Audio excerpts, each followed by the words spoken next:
Kemudian termasuk tradisi mengakui santri goblok, ini penting. Itu nggak ada santri sebarokah santri goblok. Makanya dulu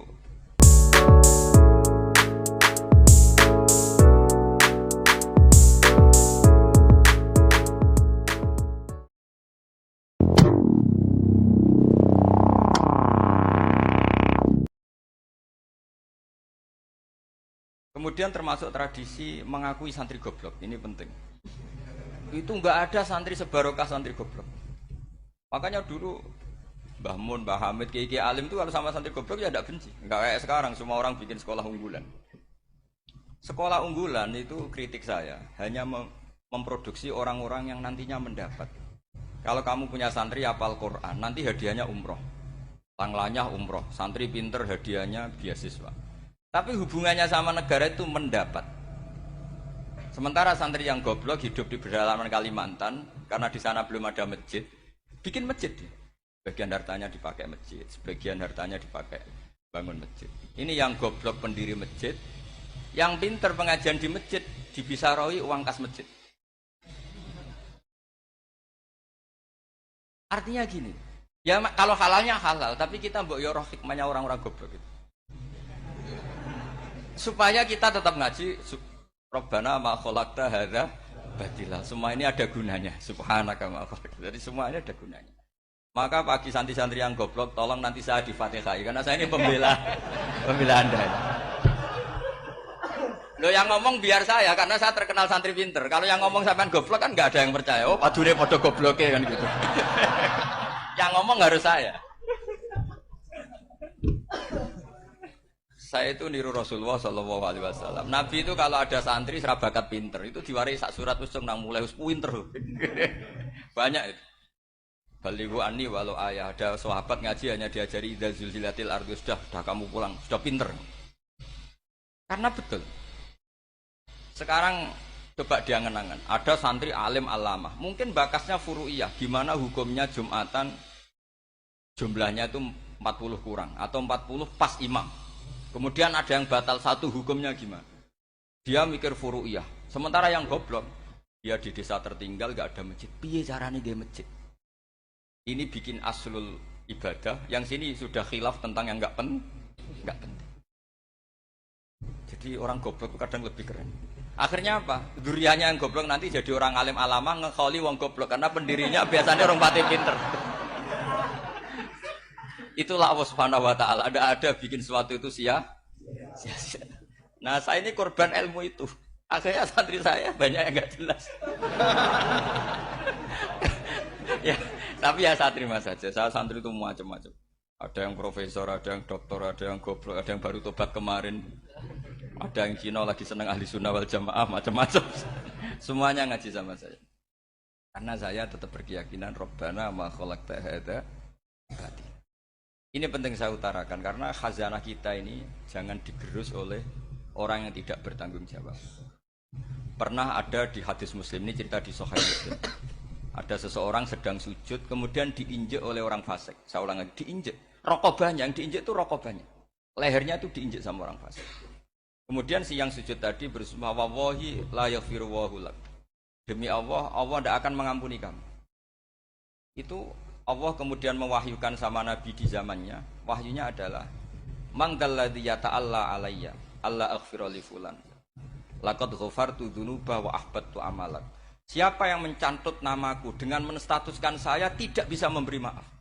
Sungguh orang itu saya maafkan dan yang ahli ibadah amalnya tak cabut semua, tak hapus semua. Karena Allah tuh nggak boleh distatuskan sesuai keinginan kita. Kita sedang soleh terus mengatakan orang lain tidak soleh, Allah tidak akan ngampuni. Ngampuni tidak, itu wilayahnya Allah dan Allah yaf'alu ma yasha. Dan Allah berkali-kali memaklumatkan dirinya yaghfiru liman yasha wa yu'adzibu man yasha. Tapi ini kubu sebelah nyifati Allah hanya wa yu'adzibu, kubu sebelah kan gitu.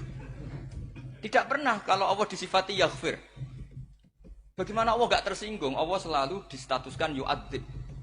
Kira-kira kalau Allah kan gini, saya ini bisa yu'adzib, bisa aghfir, kenapa status saya tinggal yu'adzib? Ini ngaji di mana? Khatam enggak gitu kan gitu. Makanya resikonya ahli sunnah itu masyhur tuh Pak Hamid Pasuruan. Tamu macam-macam diterima. Ketika orang benci Golkar itu ada tamu dari Golkar juga diterima. Ketika orang nggak mau diberi hadiah oleh orang Golkar, Pak Hamid ya diterima. Bilang ke bapak, mengaku lo mau wae Nur, duit enggak ana gunane dhewe. Sing marai rawan hisab itu kan kamu dapat uang nggak jelas kemudian kamu pakai pribadi. Kalau orang-orang soleh kan nggak pernah dipakai, kan aman saja. Loh, dihisab apanya? Wong hanya peralon. Kalau istilahnya Mbah Hamid itu peralon. Datang diberikan orang lagi, datang diberikan. Kalau kena kamu kan hisab. Terus kamu nyate makan wareg glegeken. Wah itu uangnya nggak jelas dipakai nyate glegeken, ya mesti hisab. Kalau nggak jelas ya disedekahkan. Kalau ingin bebas apa? Hisab. Tapi kalau sering sedekah biasanya nggak bebas dari miskin. Tapi kalau kamu wali kan tetap kayak Pak Hamid itu masyhur bisa kok. Tapi kan nggak jadi miskin. Kamu nggak terkenal sakok tapi miskin. Ini nggak wali. Ini penting. Jadi kebanyakan orang ekstrim karena mensifati Allah Ta'ala itu hanya dengan status yu'adzib, tidak dengan status yaghfir. Dan itu mereka harus ngaji lagi. Kurang apanya Rasulullah SAW? Nabi sebagai manusia benci sekali sama pembunuh Hamzah karena qatilu ahabbin nasi ila Rasulillah. Itu sama Wahsy. Siapa yang enggak tahu Wahsy? Qatala ahabban nasi ila Rasulillah, itu qatala Hamzah. Dan ketika Nabi nyuwun sewu maksud no Wahsy, Allah malah nurkan ayat laisa laka minal amri syai'un aw yatuba alaihim. Ada pilihannya aw yatuba alaihim. Apa yang terjadi? Justru Allah mentobati Wahsy. Memaafkan Wahsy, mentobati Wahsy. Ada sahabat yang dipuji Nabi Hamamatul Masjid, akhirnya su'ul khotimah. Kita tahu ceritanya siapa? Sa'labah. Makanya kata Mbah Mun sering cerita ke saya. Banyak orang darani saya itu tidak jelas, kata Mbah Mun, karena saya sama siapa saja baik, sehingga banyak yang nuduh saya itu tidak jelas. Kata beliau, ulama paling jelas ya saya ini, karena masih orisinil, kata beliau. Tapi pakai bahasa Jawa, karena tadi Mbak Idris bilang ada yang MA ya, Madura asli tadi, makanya saya terpaksa bahasa Indonesia tadi. Kata Mbah Mun, ulama paling jelas ya saya, karena saya menyikapi siapa saja baik, karena di hati saya hanya membaca laisa laka minal amri syai'un aw yatuba alaihim aw yu'adziba. Kenapa kamu vonis si buruk? Bisa saja nanti baik. Yang sedang baik bisa saja nanti bu. Kalau nasib seseorang nggak jelas, kenapa kamu sikapnya jelas? Nah, ini orang-orang nggak ngaji itu memaksa orang lain jelas. Ini kubu sebelah pasti salah, ini pasti benar. Wong manusia kok dipasti-pastikan gimana? Kita ini tidak nabi. Kalau nabi maksum pasti benar.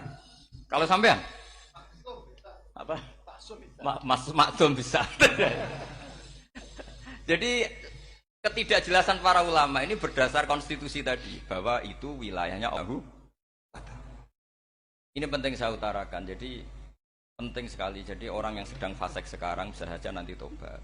Yang sedang sekarang soleh bisa saja nanti masalah. Hingga Rasulullah tetap mengajarkan ya muqallibal qulub tsabbit qalbi ala dinik.